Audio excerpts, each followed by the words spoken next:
Hello friends, आप सबका स्वागत है हमारे यूट्यूब चैनल आईटी स्टडी में। आज के वीडियो में हम लोग पढ़ने वाले हैं FCFS, first come first serve. Simple सा है, जैसे हम लोग कहा जाए कि सिंपल एग्जांपल समझें अगर कि जैसे कि शॉप पे जाते हैं, अगर ठीक है ना, किसी दुकान पे जा रहे हैं कुछ सामान लेने, अगर वहाँ भीड़ है तो वहाँ क्या होता है कि जो शॉपकीपर होगा वो सबसे पहले उसी को सामान देगा, ठीक है ना। जो जो बंदा सबसे पहले आया होगा, भाई लाइन में सबसे पहले कोई बंदा आया है, मान लीजिए सब लोग लाइन से आ रहे हैं, ठीक है, तो जो बंदा सबसे पहले आया होगा यहाँ पे, ठीक है, सबसे पहले शॉप पे उसको पकड़ेगा, उसको हैंडल करेगा, उसको सारा सामान देगा, उसके बाद फिर दूसरे को लेगा, उसको सामान देगा, तब वो जाएगा। तो मतलब क्या है, जो पहले आएगा वो पहले सामान लेगा, ठीक है। तो वैसे ऑपरेटिंग सिस्टम में क्या होता है, जो प्रोसेस हमारा पहले एंटर करेगा, ठीक है, सबसे पहले हम उसी को सीपीयू अलॉट करेंगे, ठीक। तो एफसीएफएस में क्या होता है कि जो हम इसको देख लेते हैं कि जो हमारा मोड है ये हमारा नॉन प्रिमिटिव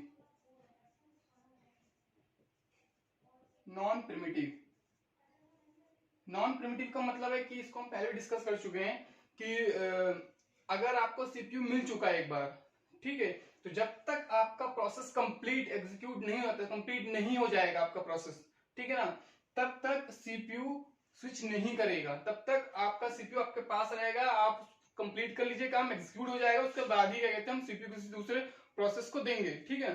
तो वो होता है हमारा नॉन प्रिमिटिव।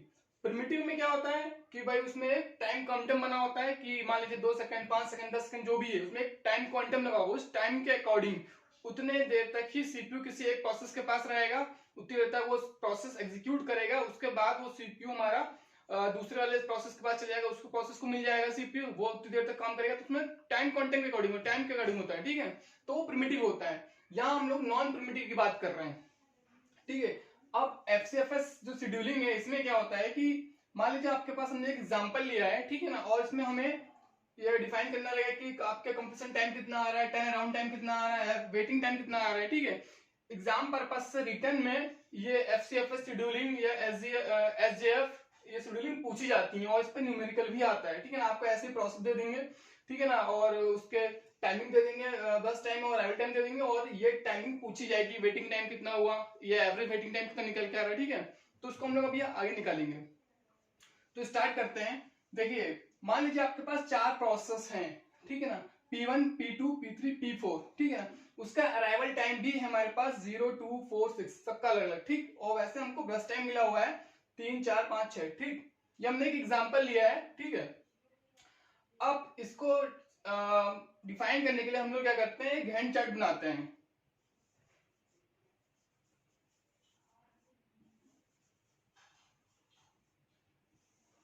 ठीक है। गैंट चार्ट क्या होता है, ये शो करता है आपके इस प्रोसेस को कितना टाइम किसमें लग रहा है, इसके अकॉर्डिंग हम लोग देख कर अपनी जो यहाँ फिल करना है डेटा उसको फिल कर सकते हैं, ठीक है ना। बहुत इजी हो जाता है फिल करना। तो इसको बनाएंगे ऐसे, सिंपल सा ऐसे बनाया, जितना रिक्वायरमेंट होगा उतना हम लोग आगे बढ़ा लेंगे, ठीक है। सबसे पहले जब स्टार्टिंग होगी हमेशा, तो यहाँ क्या चल रहा है हमारा, यहाँ टाइम चल रहा होता है नीचे, ये चीज, ये हम लोग का टाइम शो करेगा, ठीक है।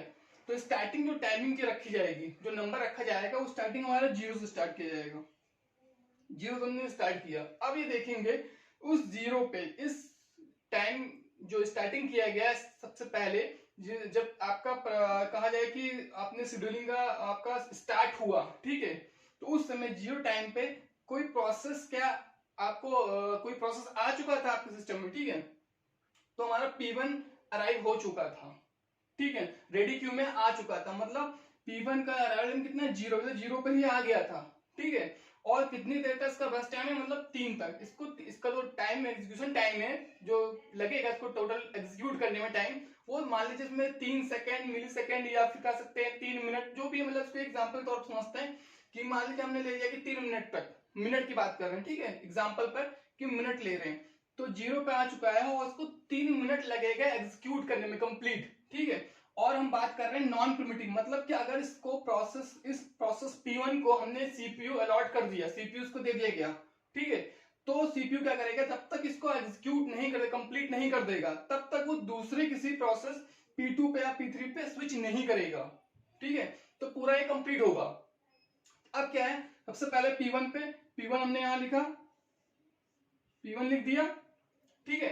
अब क्या है, वो कहां तक जा रहा है, 3 मिनट तक, तो 0 से लेकर 3 मिनट तक इसको टाइम लगा पूरा कंप्लीट होने में। हमने 0 से लेकर 3 तक लिख दिया, ठीक है। 3 मिनट तक लगा और एग्जीक्यूट हो गया। नॉन प्रिमिटिव है, इसका मतलब कि ये पूरा कंप्लीट करेगा, उसके बाद ही हमारा किसी दूसरे प्रोसेस के पास सीपीयू दिया जाएगा, ठीक है। अब उसके बाद क्या है, अब 3 मिनट देखेंगे, 3 मिनट तक का जो टाइम लगा, इस बीच में क्या कोई अदर प्रोसेस, ठीक है ना, कोई अलग दूसरा और प्रोसेस भी क्या आ गया था रेडी क्यू में, ठीक है। तो देखेंगे कि भाई हाँ, आपका जो अराइवल टाइम है P2 का वो 2 है, तो 2 कहाँ हुआ, बस यही की होगा, जैसे मान 0 ये है तो यहाँ पे आपका ये 1 रहा होगा, यहाँ आपका 2 रहा होगा, ठीक है। तो यहीं पर आपका P2 भी रेडी क्यू में आ चुका था, जो रेडी हो गया था कि मुझे भी सीपीयू चाहिए, ठीक है ना, मुझे एग्जीक्यूट करना है, मुझे सीपीयू चाहिए, ठीक। तो क्या है कि जब 3 यहाँ पे एग्जीक्यूट हुआ, उसके बाद सबसे पहले किसको मिलेगा, इस 2 पे जो आया है हमारा P2 वाला, ठीक है। जो पहले आएगा वो वही पहले सीपीयू लेगा, ठीक है। तो अब क्या है, 3 पे कंप्लीट हुआ और सबसे पहले आ गया था P2 आ गया 2 पे, तो मतलब अब जो मिलेगा P2 को मिलेगा, ठीक है। तो हमने यहाँ लिखा P2, 3 पे जैसे कंप्लीट हुआ, P2 को हमारा सीपीयू मिला, और वो P2 को कितना एग्जीक्यूशन में टाइम कितना लग रहा है वो लिखा है, बस टाइम यहाँ 4, ठीक है। तो मतलब 4 मिनट इसको लगेगा एग्जीक्यूट करने में।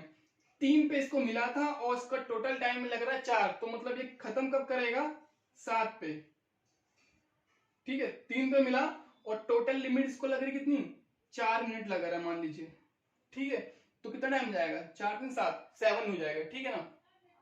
अब क्या है, 7 पे होने के बाद अब ये देखा जाएगा क्या 7 कंप्लीट होने तक कोई प्रोसेस क्या रेडी क्यू में बैठा है जिसको सीपीयू चाहिए, क्योंकि ये तो कंप्लीट हो चुका है, सीपीयू हमारा आइडल हो जाएगा, फ्री हो जाएगा, ठीक है।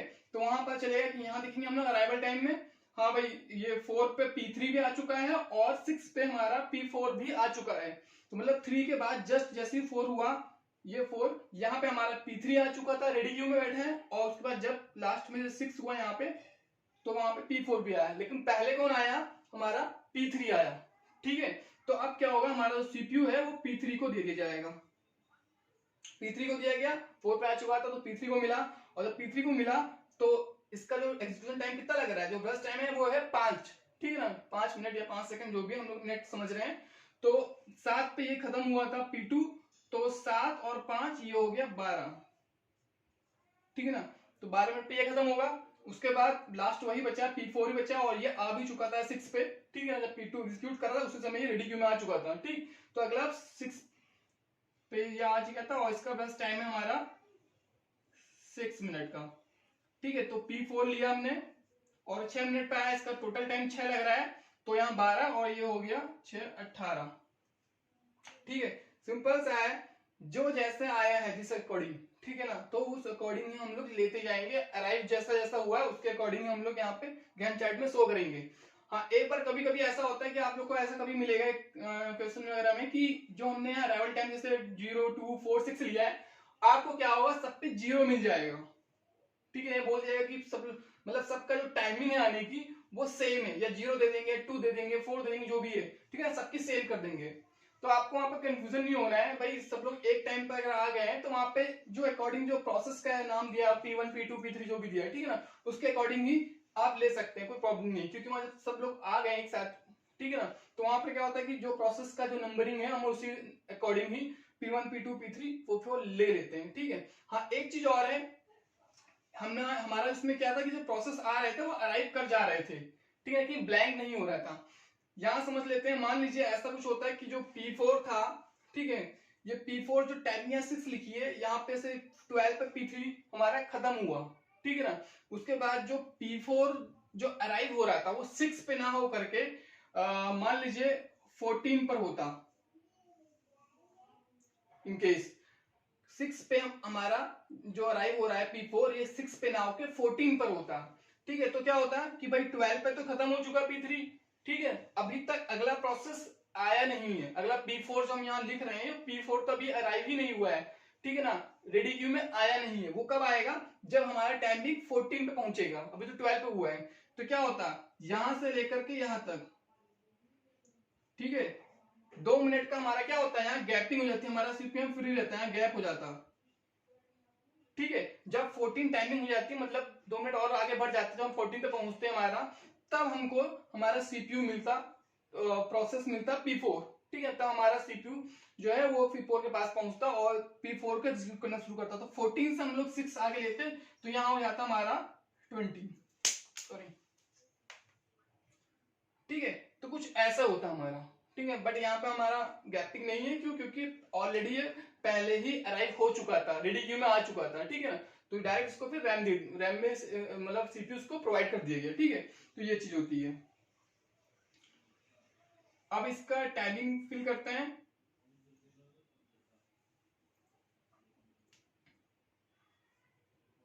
ठीक है। तो 12 पे हुआ, 12 से 18 हो गया, ठीक है। ये चीज नहीं लिया हमने, ठीक है। अब हम लोग टाइमिंग फिल करते हैं, कंप्लीशन टाइम, कितना टाइम लग रहा है प्रोसेस को कंप्लीट होने में, मतलब एग्जीक्यूट करके वो टर्मिनेट हो जा रहा है, तो वो टर्मिनेशन जो टाइम लग रहा है जब कंप्लीट हो रहा है लास्ट, ठीक है ना, वो कब कंप्लीट हो रहा है, तो वो टाइमिंग निकालना। वो टाइमिंग कैसे निकालेंगे? सिंपल सा है, लेफ्ट साइड देखेंगे, हर प्रोसेस का लेफ्ट साइड वाला टाइमिंग देखेंगे। P1 को हमारा कब कंप्लीट हो रहा है, हमारा लेफ्ट साइड में क्या है, 3, भाई 3 पे हमारा कंप्लीट हुआ, 0 पे उसको मिला, बट 3 पे वो कंप्लीट हुआ, तो हमारा जो कंप्लीशन टाइम है वो 3 हो गया, ठीक है। P2 की मैं बात करें, P2 हमारा 7 पे कंप्लीट हुआ है भाई, इसको 3 पे सीपीयू मिला और वो एग्जीक्यूट किया और 7 पे टर्मिनेट हो गया, कंप्लीट हो चुका है, एग्जीक्यूट हो गया, ठीक है ना। तो ये हो गया आपका 7, ठीक। वैसे ही अब P3 है, P3 हमारा 12 पे कंप्लीट हुआ, ठीक है ना, 7 पे मिला और 12 पे कंप्लीट हुआ, तो ये हो गया 12। और P4 है, ये 18 पे कंप्लीट हुआ, ठीक है। तो कंप्लीशन टाइम ऐसे निकालेंगे, सिंपल सा है, सिर्फ आपको जो प्रोसेस जब कंप्लीट हुआ है, ठीक है, जब प्रोसेस हमारा कंप्लीट हुआ है, तो बस उसी का जो लास्ट टाइमिंग आ रही है, ठीक है ना, कहा जाए कि लेफ्ट साइड वाला, लेफ्ट नहीं सॉरी, राइट साइड की बात कर रहे हैं, ये चीज है, राइट साइड है ना। तो राइट साइड में जो भी टाइमिंग आपको मिल रही है, ठीक है, जब वो कंप्लीट हो जा रहा है, वो वाली टाइमिंग आपको यहाँ फिल कर देनी है, सिंपल सा है, P1 3 7 12 18, ठीक है। अब है turn around time. Turn around time क्या होता है कि आपका जो प्रोसेस है वो कितनी देर तक सिस्टम में रुका रहा है, ठीक है ना, कितनी देर तक सिस्टम में रहा है आपका प्रोसेस, ठीक है ना, उसको हम लोग बोलते हैं टर्न अराउंड टाइम। और टर्न अराउंड टाइम निकालने के लिए एक फॉर्मूला है सिंपल सा, वो होता है आपका completion time minus arrival time, ठीक है, कि कितनी देर तक आपका जो प्रोसेस है वो सिस्टम के अंदर रहा है। तो टर्न अराउंड के लिए हमारे पास है कंप्लीशन टाइम, मतलब जो हम लोग ने निकाला भी completion time minus arrival time, कि वो कब आया है, ठीक है, कंप्लीट कब हुआ, उसमें से वो कब आया था उसको माइनस करेंगे। तो कंप्लीट हुआ 3 पे ये और आया था 0 पे, मतलब इसका जो 3 माइनस 0 ये हो गया 3, ठीक है। CT माइनस 80, ठीक है। तो 3 माइनस 0 3, 7 माइनस 2 5, 12 माइनस 4 8 और 18 माइनस 6 12, ठीक है। तो ये हो गया टर्न अराउंड टाइम। अब है वेटिंग टाइम। वेटिंग टाइम क्या होता है कि आपके जो सीपीयू है उसको कितना, वो जो सीपीयू कह रहे हैं, जो आपका जो प्रोसेस है उसको कितना टाइम लगा, उसको कितना वेट करना पड़ा सीपीयू को मिलने के लिए, कि बस उसको सीपीयू कब मिला, कितनी देर तक उसको वेट करना पड़ा, वो आया कब था और उसको उसके बाद कितना देर वेट करना पड़ा, कितने देर खड़े रहना पड़ा कि भाई उसको वो सीपीयू मिल जाए, ठीक है। तो उसके लिए क्या होता है, waiting time is equal to turn around time जो हमने निकाला है वो turn around time minus burst time BT, ठीक ना, दो मामले हमारे। तो turn around time minus burst time BT, ठीक है ना, TAT माइनस BT। तो 3 माइनस 3 ये हो गया 0, 5 माइनस 4 1, 8 माइनस 5 3, 12 माइनस 6 6, ठीक है। तो ये हो गया हमारा वेटिंग टाइम। अब देख लीजिए वेटिंग टाइम में क्या है, आपका P1 का क्या 0 आ रहा है, मतलब P1 को वेट नहीं करना पड़ा सीपीयू मिलने में, उसको सीपीयू तुरंत मिला, 0 सेकंड लगा, 0 मिनट लगा। कहाँ है, देखिए P1 पे देखिए आपको 0 मिनट पे स्टार्टिंग पे आपको दे दिया गया है, ठीक है। P2 को क्या है 1 मिनट या कहा 1 सेकंड, ठीक है ना, वेट करना पड़ा, खड़े रहना पड़ा कि भाई रेडी क्यू में बैठा रहा 1 सेकंड के लिए कि भाई सीपीयू तुरंत मिलेगा। 1 सेकंड बाद उसको मिला। आया कब था, 2 पे आ चुका था, 2 पे आ चुका था, बट हमारा P1 जो 3 पे कंप्लीट हुआ है ना, तब 3 पे उसको P2 को मिला है, तो मतलब 2 पे आया हमारा P2 और हम सीपीयू मिला है इसको 3 पे, तो 1 सेकंड इसने या 1 मिनट की बात करें एग्जांपल में, तो उतनी देर उसको वेट करना पड़ा रेडी में, ठीक है। अब P3 की बात करें, P3 हमारा 3 मिनट तक वेट किया है रेडी में, ठीक है ना। P3 हमारा 3 मिनट पे आया था, 4 पे आ गया था और इसको मिला है 7 पे, ठीक है ना। 4 पे आ गया था बट 7 पे मिला, तो उसको 3 मिनट तक रेडी क्यू में बैठना पड़ा है। उसके बाद 3 मिनट बाद जब 4 पे आया तो 7 पे इसको सीपीयू मिल पाया, ठीक है। वैसे ही P4 क्या है, इसको 6 मिनट तक वेट करना पड़ा, ये आ गया था 6 मिनट पे, ठीक है ना। और जब अलॉट हुआ है इसको 12 पे अलॉट हुआ है सीपीयू, ठीक है, तो 6 मिनट इसको बैठना पड़ा। तो ये हो गया हमारा वेटिंग टाइम, ये ऐसे निकलता है। अब कभी कभी ये पूछा जाता है कि भाई एवरेज टर्न अराउंड टाइम और एवरेज वेटिंग टाइम, ठीक है, वो कैसे निकलेगा। Average turn around time, simple सा एवरेज निकालना, वही सिंपल फॉर्मूला है। जितने भी आपके जो दिए हुए वैल्यूज आई उन सबको ऐड कर दीजिए और डिवाइड कर दीजिए जितने नंबर ऑफ प्रोसेस हैं। तो 3 + 5 + 8 + 12, ठीक है ना, डिवाइड बाई 4 ये कर देंगे, ठीक है। ये हो जाएगा आपका 28/4 7, ठीक है ना, इसकी वैल्यू 7 आ गई। और दूसरा टर्न अराउंड टाइम आप वेटिंग टाइम निकालेंगे, एवरेज वेटिंग टाइम, इसमें भी क्या करेंगे 0 + 1 + 3 + 6, ठीक है। ये हो गया आपका 10/2 10/4 सॉरी 4 है, ठीक है। तो ये हो गया आपका 2.5, ठीक है ना। ये एवरेज सिंपल सा, सबको ऐड कर दीजिए और 1 2 3 4 है तो डिवाइड कर दीजिए 4 से, 5 होते तो 5 डिवाइड कर देते, वैसे यहाँ सबकी वैल्यू को ऐड करते और नंबर ऑफ प्रोसेस जितनी आ रही है उससे डिवाइड कर दिया, सिंपल सा एवरेज वाला फॉर्मूला लगाएंगे, ठीक है। तो ऐसे निकाला तो पूछा जाता है कि आपसे टर्न अराउंड टाइम भी पूछा जाएगा और वेटिंग टाइम पूछा जाता है और उसके बाद उसकी एवरेज वैल्यू भी पूछी जाती है, ठीक है। आई होप आप लोग को समझ में आया होगा ये चीज, ठीक है ना, ज्यादा कुछ नहीं है, सिंपल सा है। सबसे सिंपल हमारी जो शेड्यूलिंग है वो FCFS है, ठीक है ना, सबसे सिंपल शेड्यूलिंग हमारी FCFS है। और इसमें सिंपल कुछ नहीं है, बस आपको अराइवल टाइम के ब्याज पर ही गैंट चार्ट कंप्लीट करना है। एक बार आपने गैंट चार्ट अपना बना दिया, उसके बाद आप इस चीज की वैल्यू को फिलअप कर सकते हैं। और ये सिंपल 2 फॉर्मूले आपको यूज करने हैं टर्न अराउंड टाइम निकालने के लिए, CT - AT, और वेटिंग टाइम के लिए TAT - BT, ठीक है। बस इतना ही है।